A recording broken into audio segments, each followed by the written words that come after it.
بسم اللہ الرحمن الرحیم، السلام علیکم، گڈ مارننگ، صبح بخیر۔ صبح کے رنگ ایم نیوز کے سنگ میں میں ہوں نازش خٹک اور میرا ساتھ دے رہے ہیں نجم و ثاقب۔ امید ہے آپ سب لوگ خیریت سے ہوں گے، جہاں پر بھی ہوں گے خوش باش ہوں گے۔ خواتین و حضرات، نئے ہفتے کا آغاز ہے ایک اچھی سی مسکراہٹ کے ساتھ، پیارے سے موڈ کے ساتھ اور اچھے سے تھاٹس کے ساتھ، پازیٹیو تھاٹس کے ساتھ اس ہفتے کا آغاز کریں۔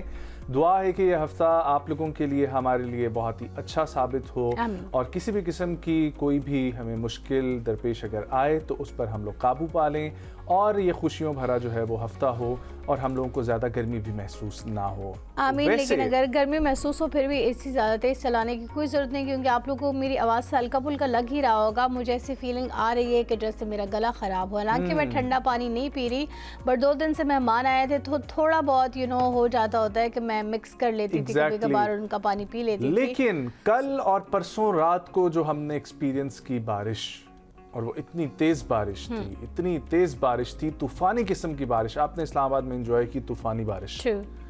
رات کا کوئی تقریباً 1-2 بجے تھے، اور ہم لوگ موجود تھے ایک جگہ پہ جہاں پر بہت تیز جو ہے وہ بارش شروع ہو گئی، اور اچھے خاصا جو ہے وہ ایسے لگ رہا تھا کہ ابھی درخت گر جائیں گے، اور بجلی کی تاریں جو ہے نا وہ بھی آپس میں کھڑکھڑا رہی تھیں۔ اس لیے ہماری لائٹ بھی چلی گئی تھی، اسی لیے بہت سارے علاقوں بہت جگہوں کے لائٹ چلی گئی تھی، لیکن واقعی میں بہت طوفانی بارش ہوئی تھی، پرسوں اسپیشلی بہت زیادہ طوفانی تھی، اور اس کی وجہ سے کل پورا دن جو ہے موسم اتنا اچھا رہا، خوشگوار رہا، اور آج بھی صبح صبح میکسیمم ٹیمپریچر ابھی تک تو ہم ایکسپیرینس کر رہے ہیں 32-31، اور مے بی یہ آج ویسے بھی اس کی میکسیمم اپروچ اسلام آباد میں ہے 35-36 ڈگری تک کی۔ سو ویل ہوپ کہ آگے بھی بارشیں ایکسپیرینس کرنی پڑیں گی، لیکن آگے آنے والے 4-5 دن ذرا گرم ہوں گے۔ Let's hope for the best کہ ہم پھر بھی تحمل کا ساتھ نہ چھوڑیں، کیونکہ گرمیوں میں ویسے ہی لوگوں کو غصہ بھی زیادہ آنے لگتا ہے، اور پھر کچھ بھی کرنے کا دل نہیں کرتا۔ میری اپنی بھی یہی کچھ کیفیت ہوتی ہے، اور اے سی والے کمرے سے بھی اٹھنے کا دل نہیں کرتا، کوئی کام کرنے کا بھی دل نہیں کرتا۔ بہت سارے لوگوں کو میں نے یہ دیکھا ہے کہ وہ ٹیک آؤٹ آرڈر کرتے رہتے ہیں، کھانا تک نہیں بناتے۔ سو یہ ساری چیزیں بھی نہیں کرنی چاہیے ہے، ایٹ لیسٹ کھانا گھر کا ہی بنا ہوا کھائے، کیونکہ ان دنوں میں پیٹ جو ہے وہ بھی زیادہ خراب ہو جاتا ہے، ویسے بھی اسٹمک پرابلمز بھی زیادہ ہو جاتی ہیں، اور ویسے ہی گرم سرد بھی انسان بہت زیادہ ہو جاتا ہے، تو ساری چیزوں کا آپ نے خیال ضرور رکھنا ہے۔ ایگزیکٹلی جی، پروگرام کا باقاعدہ آغاز کرتے ہیں صبح کی خبر کے ساتھ، اور سب سے پہلے ہمارے پاس خبر ہے کہ امریکی حملوں کے بعد عالمی منڈی میں تیل کی قیمتیں پھر سے بڑھنے لگی ہیں، اور پاکستان میں بھی اضافہ ہو گیا۔ عالمی مارکیٹ میں ایک بار پھر تیل کی قیمتوں میں تیزی سے اضافہ دیکھنے میں آیا، جس کی بڑی وجہ امریکہ کے ایران پر دوبارہ حملے اور ابنائے حماس کے حوالے سے پیدا ہونے والے خدشات۔ میڈیا رپورٹس کے مطابق خام تیل کی قیمتوں میں 3% سے زائد کا اضافہ ریکارڈ کیا گیا، جبکہ برنٹ خام تیل کی قیمت میں $2.67 اضافے کے بعد $78.68 فی بیرل تک پہنچ گیا۔ ماہرین کا کہنا ہے کہ سرمایہ کاروں میں یہ تشویش پڑ رہی ہے کہ اگر خطے میں کشیدگی مزید بڑھی تو آبنائے حماس کے ذریعے تیل کی ترسیل متاثر ہو سکتی ہے، جس کے نتیجے میں عالمی سپلائی پر دباؤ پڑ سکتا ہے۔ خام تیل تقریباً 5واں حصہ جو ہے وہ آبنائے حماس سے اس کا گزرتا ہے، اور اسی وجہ سے اس اہم بحری راستے کی صورتحال عالمی توانائی مارکیٹ کے لیے انتہائی اہم ہے۔ یہ اضافہ ایسے وقت میں سامنے آ رہا ہے جب امریکی سینٹرل کمانڈ سینٹکام نے ایران کے خلاف مزید فوجی کارروائیوں کا اعلان کیا ہے، اور دوسری جانب امریکی حکام کے مطابق ان حملوں کا مقصد آبنائے حماس میں تجارتی اور شہری جہازوں کو لاحق خطرات کم کرنا ہے، لیکن ماہرین خبردار کر رہے ہیں کہ خطے میں جاری کشیدگی طویل ہوئی تو اس کے اثرات صرف تیل تک محدود نہیں رہیں گے، بلکہ عالمی معیشت، توانائی کے اخراجات اور مہنگائی پر بھی اثر انداز ہوں گے۔ اسے پچھلے والے اسپیم میں بھی ہم نے یہی دیکھا تھا نا، جیسے ہی تیل کی قیمتیں بڑھی تھی تو سب کچھ ہی مہنگا ہو گیا تھا، ایون جو ہمارا پانی تک ہوتا ہے جو ہم پیتے ہیں، جو فلٹرڈ واٹر ہم منگواتے ہیں، تو اس کی اگر ویسے عام دنوں میں اس کی قیمت اگر 230 ہوگی تو ویسے وہ پھر 260-270 تک پہنچ جاتا ہوتا ہے۔ سو اس کا ڈائریکٹ ویسے بھی افیکٹ تو آتا ہی ہے مہنگائی پہ، لیکن اب اس سے زیادہ مزید کتنی، کیونکہ اب تک دکانداروں نے چیزوں کی جو اس میں ہے نا کاسٹ ہے اس میں کمی نہیں کی، صرف اور صرف تیل کی قیمتوں میں کمی آئی تھی۔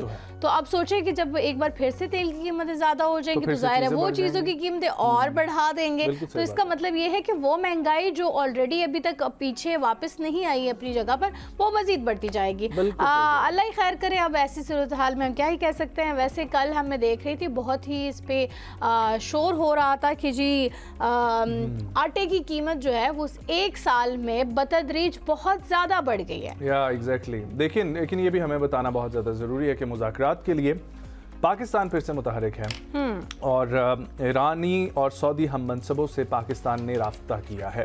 اس کے حوالے سے پاکستان خطے میں امن و امان کے لیے اپنی پہلے بھی کوششیں کرتا ہوا نظر ہے اور ابھی بھی کر رہا ہے. لیکن اگر ہم بات کریں امریکہ اور ایران کے درمیان دوبارہ سے شروع ہونے والے تنازع کے باعث اسلام آباد کی مفاہمتی یادداشت کے متاثر ہونے کے خدشے کے پیش نظر کے حوالے سے تو پاکستان نے اپنی سفارتی سرگرمیاں تیز کی ہیں. اس میں نائب وزیر اعظم اسحاق ڈار جو ہے انہوں نے ایران اور سعودیہ کے ہم منصب سے ٹیلی فونک رابطہ کیا. تمام فریقین پر زور دیا جا رہا ہے کہ وہ بات چیت کے عمل کی طرف واپس آئیں.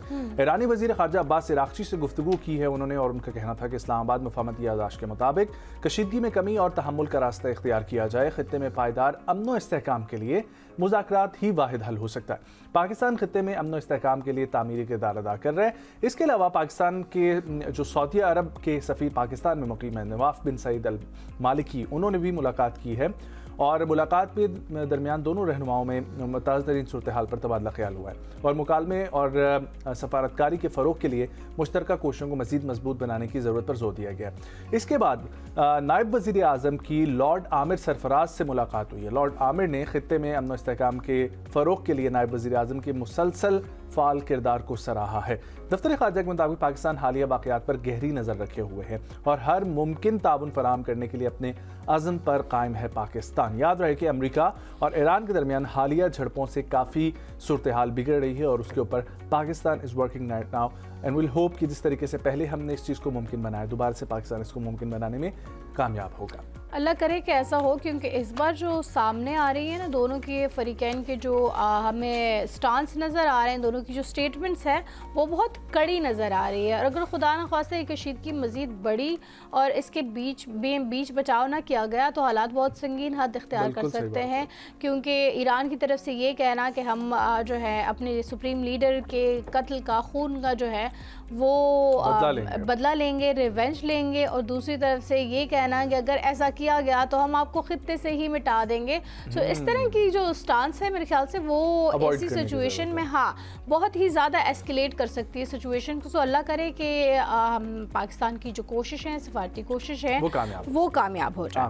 آگے بڑھتے ہیں اور آپ کو بتاتے ہیں انٹرنیشنل فزکس اولمپیڈ پاکستان نے 3 تمغے جیت لیے. پاکستانی طلباء نے 56ویں انٹرنیشنل فزکس اولمپیڈ میں 3 کانسی کے تمغے جیت لیے. جنوبی امریکہ کے ملک کولمبیا کے شہر بوکارا مانگا میں 4 سے 12 جولائی تک منعقد ہونے والے اس عالمی مقابلے میں 90 سے زائد ممالک کے 400 سے زائد طلباء نے شرکت کی. تمغے جیتنے والی پاکستانی ٹیم میں ڈی جی خان کے ذوالفقار علی، راولپنڈی کے حمدان الوی اور اسلام آباد کے دانیال شہزاد حامد شامل ہیں. اور مقابلے میں لاہور کے حزام محمود اور راولپنڈی کے عبداللہ اعجاز نے خصوصی اعزازی اسناد حاصل کی ہیں. طلباء کا انتخاب HEC اور پیاس کے تحت 22ویں نیشنل سائنس ٹیلنٹ کانٹیسٹ کے ذریعے کیا گیا تھا. طویل انتخابی عمل کے بعد منتخب طلباء کو پیاس کیمپس میں سخت تربیتی مرحلوں سے گزارا گیا تھا. مقابلے کے دوران پاکستانی طلباء نے ملکی اور غیر ملکی اعلیٰ سطح کی نظریاتی اور تجرباتی تربیت بھی حاصل کی تھی. فائنلی پاکستان نے جو ہے اس بار پاکستانی طلباء نے اگر ہم کہیں تو ایک اچھا ہمیں کارکردگی نظر آئی ہے. چاہے جو ہے وہ تربیت بھی ان کو بہت اچھی بے شک دی گئی تھی بٹ ایٹ لیسٹ ہم یہی بات کرتے ہوتے ہیں کہ پاکستان میں ٹیلنٹ موجود ہے، پوٹینشیل موجود ہے، بس صرف اور صرف ضرورت اس امر کی ہے کہ ہم جو ہے وہ اس کو بہتر طریقے سے جو ہے نا پلیٹ فارم مہیا کر سکے ہم لوگوں کو، جو کہ ہم ہر دفعہ جو ہے اس میں لیک کرتے ہیں. لیکن جہاں پر آپ نے بتایا فزکس اولمپیاڈ کے حوالے سے، وہیں پر گلاسکو کامن ویلتھ گیمز میں پاکستان کا 36 رکنی دستہ جو ہے وہ جا رہا ہے اور وہ نمائندگی کرے گا پاکستان کی. تفصیلات کے مطابق گلاسکو میں ہونے والے اس میں پاکستانی ایتھلیٹس ایتھلیٹکس، باکسنگ سے ریلیٹڈ ہوں گے، جمناسٹکس سے ریلیٹڈ ہوں گے اور جوڈو اور لانگ بال جو ہے اور سوئمنگ سے ریلیٹڈ یہاں پر ایتھلیٹس شامل ہوں گے. گلاسکو گیمز 23 جولائی سے 2 اگست تک شیڈیول ہے، جبکہ کامن ویلتھ گیمز کے لیے ایتھلیٹکس ٹیم میں فائقہ ریاض ہیں، آمنہ تبسم ہے، نورین حسین ہیں، ارشد ندیم، محمد اختر، محمد اسماعیل اور یاسر سلطان شامل ہیں. ہمارے ارشد ندیم ایک دفعہ پھر سے جا رہے ہیں اور ایتھلیٹکس ٹیم کے ساتھ فریال فاروق، جبکہ اشرف علی، سلمان بٹ ان کے کوچ ہوں گے. باکسنگ میں افضل خان،